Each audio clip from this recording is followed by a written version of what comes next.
বাজে খেলে হারলো মোহনবাগান, কিন্তু মোহনবাগান কোচের দাবি অন্যরকম। মোহনবাগান কোচ দাবি করেছেন যে বল পজিশন নাকি মোহনবাগান আহালেপকের থেকে অনেক বেশি ছিল। যদি আহালেপকের থেকে অনেক বেশি থাকে তাহলে ম্যাচের রেজাল্ট এরম হলো কেন? আপনি প্রথম থেকে ম্যাকলারেনকে খেলালেন না কেন? একটা টিমকে নিয়ে আপনি নাড়াচাড়া করছেন প্রায় ১.৫ মাস হতে চললো। সেই টিমটার ফিটনেস লেভেল এখনো ১০০% পৌঁছলো না। টিমের অর্ধেকের বেশি প্লেয়ার আনফিট।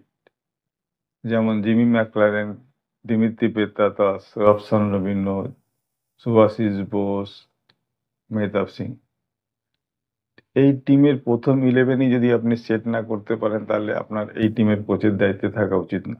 অবশ্য আপনি এর পরের ম্যাচ থেকে কোচের দায়িত্ব থাকবেন কিনা সন্দেহ আছে, কারণ এর পরের ম্যাচ সোপাহান এফসির সঙ্গে।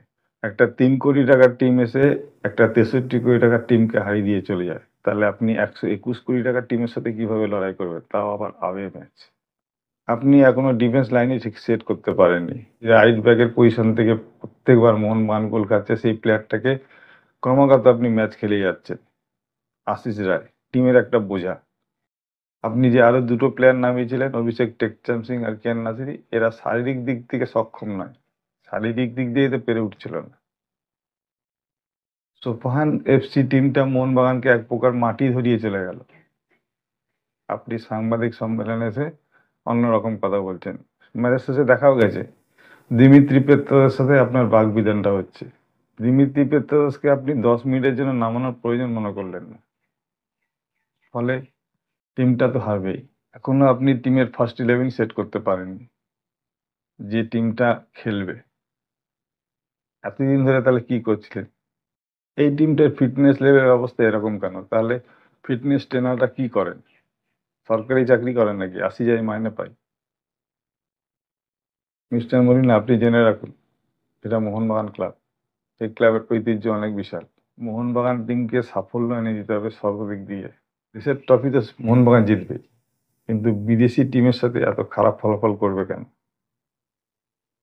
যে টিমে ৩-৩টে বিশ্বকাপার থাকে সেই টিমটার দশা এরকম হবে কেন? আপনি এই টিমে থাকার যোগ্য নয়। ডুরান্ড কাপের ম্যাচে ইস্টবেঙ্গলের কাছে বাজেভাবে হেরেছি আমরা, তখনও কিন্তু আমরা চুপ ছিলাম। এখন কিন্তু আর চুপ থাকবো না। সম্ভবত সোপাহান এফসির ম্যাচটা আপনার শেষ ম্যাচ হতে যাচ্ছে, এটাই আমার ভবিষ্যৎবাণী। দেখা যাক, সোপাহান এফসির বিরুদ্ধে যদি কিছু করতে পারেন তাহলে আপনার কোচের পদটা থাকবে, নাহলে বিদায় আপনার আসন্ন।